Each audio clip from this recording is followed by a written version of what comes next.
まで行っても介護保険を利用しないご利用者様お一人お一人の、に合ったプランをお作りし、生活支援も身体介護も長時間、そして介護保険にとらわれず、ご要望があればご家族の分もサービスが提供できるというふうな強みがございます。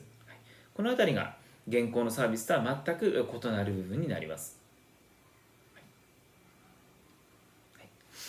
高齢者様の健康に関する意識調査などをやらせていただくことがあるんですが、内閣府さんですね。これも平成29年なんでちょっと10年前の資料になってしまいますが、トレンドは今も全く変わっておりません。